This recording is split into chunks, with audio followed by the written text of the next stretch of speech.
Assalamualaikum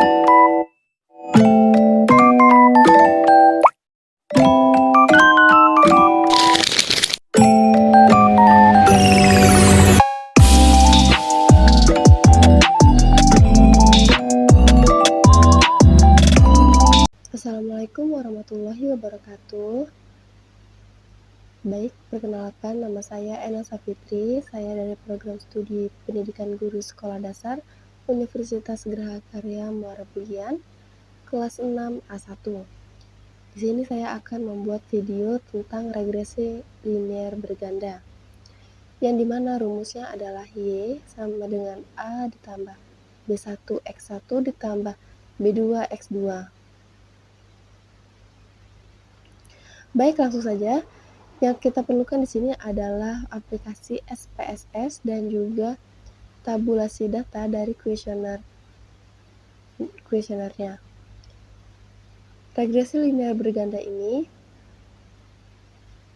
dipakai jika penelitian variabel kita lebih dari 1, seperti adanya X1, X2, dan Y.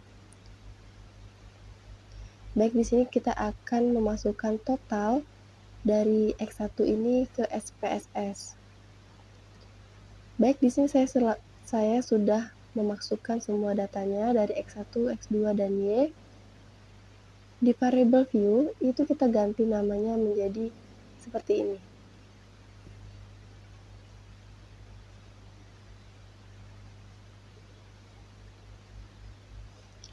Baik, balik lagi ke data view, klik analyze, klik regresi, klik linear. Nah, media pembelajaran interaktif atau X1 dan motivasi belajar sebagai variabel X2 dan hasil belajar adalah Y. Y ini kita masukkan ke dependen. Media pembelajaran interaktif ini dan motivasi belajar X1 dan X2 ini kita masukkan ke independen. Oke, langsung saja kita klik OK. Maka muncullah datanya. Yang kita perlukan untuk regresi linear berganda ini adalah data dari koefisien. Kita kopikan, kita ganti ke Word, kita pastekan. Lihat ya.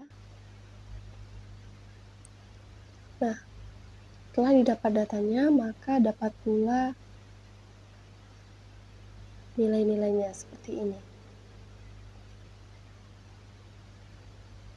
Y sama dengan 56,460 dapat dari sini. Sedangkan untuk 0, minus 0,222 ini dapat dari media pembelajaran interaktif. Dan 0,546 itu dapat dari motivasi belajar. Sehingga muncullah narasi sebagai berikut. Yang pertama, jika variabel media pembelajaran interaktif X1 dan variabel motivasi belajar X2 bernilai 0, maka nilai hasil belajar Y sebesar 56,460. Jika variabel media pembelajaran interaktif X1 naik sebesar 1 satuan, akan meningkatkan penilai variabel hasil belajar Y sebesar 0, minus 0,222. Yang ketiga, jika variabel motivasi belajar X2 naik sebesar 1 satuan, akan meningkatkan nilai variabel hasil belajar Y sebesar 0,546. Dilanjutkan untuk pengujian T. Nah, di mana rumusnya yaitu N dikurang K. K ini adalah banyaknya variabel, yang dimana kita menggunakan 3 variabel, X1, X2, dan Y. Maka N ini adalah jumlah responden. Jadi dikurang yaitu 30 dikurang 3 sama dengan 27. Maka letaknya ada di tabel ke-27 baris keempat, yaitu 0,05. Untuk X1, yaitu media pembelajaran interaktif, T hitungnya dapat dilihat di sini yaitu minus 0,812. Untuk T tabelnya yaitu 1,70329. Maka T hitung minus 0,812 kurang dari T tabel 1,70329. Artinya, variabel X1 tidak memiliki pengaruh secara parsial terhadap variabel Y. Lanjut untuk X2, yaitu motivasi belajar, dapat dilihat di sini yaitu nilainya 1,832. Maka X2 sama dengan untuk T hitungnya 1,832 dan T tabelnya yaitu 2,05183. Maka didapatlah T hitung 1,832 kurang dari T tabel 2,05183. Artinya variabel X2 tidak memiliki pengaruh secara parsial terhadap variabel Y. Dilanjutkan untuk pengujian F, yang dimana di SPSS ini nilainya ada di ANOVA. Kita kopikan dulu, kita pastekan.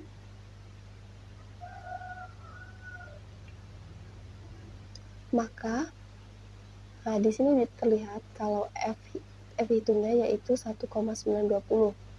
Maka F tabelnya kita menggunakan sampel 30 dikurang 3 sama dengan 27. Berarti berada di baris ke-27 kolom kedua yaitu 3,35.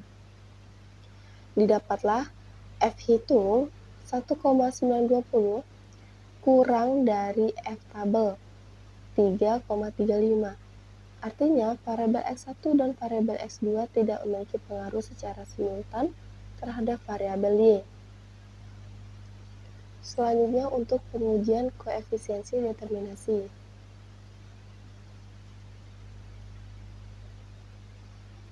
Yang dimana di SPSS ini terdapat di bagian model summary. Yang dimana ini adalah adjust R square. Kita copy dulu. Maka kita pastekan. Oke. Jadi di sini dapat adalah adjust R square-nya yaitu 0,060. Didapatlah adjust R square-nya yaitu 0,060. Maka besarnya pengaruh X1, X2 terhadap Y adalah sebesar 6%. 0,060 ini kita ubah menjadi persen, maka didapatlah hasilnya 6%.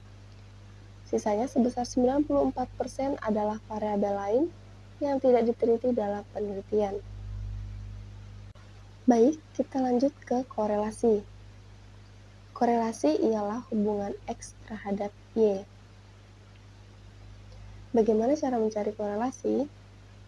Yaitu dengan tabulasi data siswa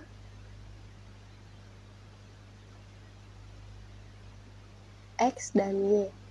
Karena kita memiliki X-nya ada 2, maka pilih salah satu saja. Di sini saya menggunakan motivasi belajar yaitu X2. Masukkan ke SPSS-nya. Nah, masuk ke Analyze, Descriptive Statistic, pilih Explore, pindahkan semuanya ke Dependent List, Plots, centang normality, plot with test, continue, maka ketik OK.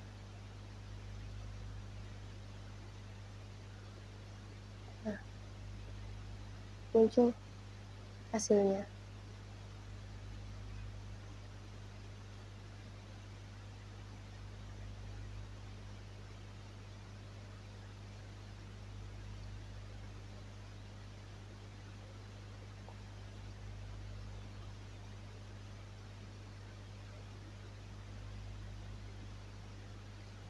Yang kita butuhkan yaitu tabel test of normality. Kita copy dan kita pindahkan ke baik, sudah kita pastekan, maka inilah hasilnya. Kita menggunakan Fapiromic statistik.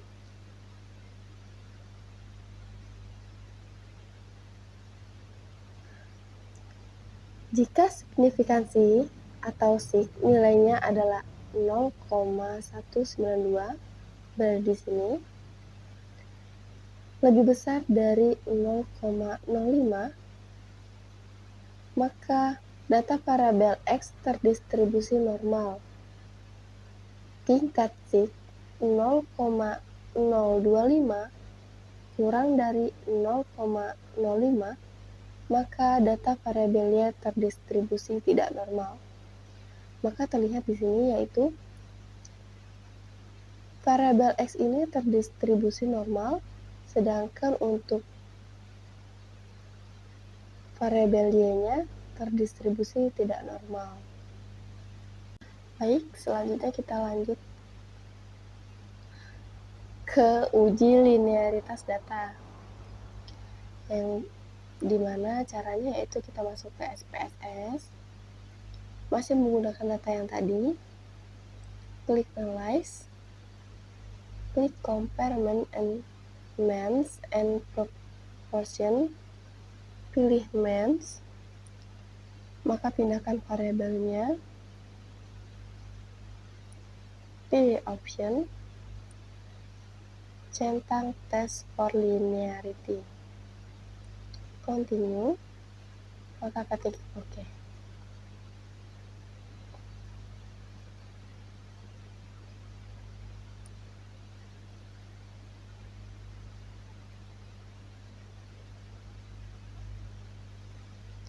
Setelah didapat datanya,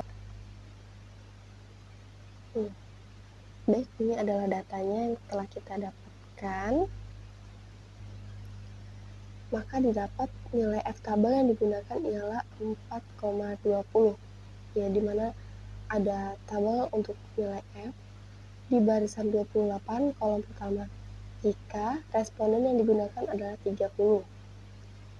Sig hitung 0,417 yang ada di barisan deviation from linearity lebih besar dari 0,05 linear, maka sig hitung ada hubungan yang linear secara signifikan antara variabel independen dan variabel dependen. F hitung F tabel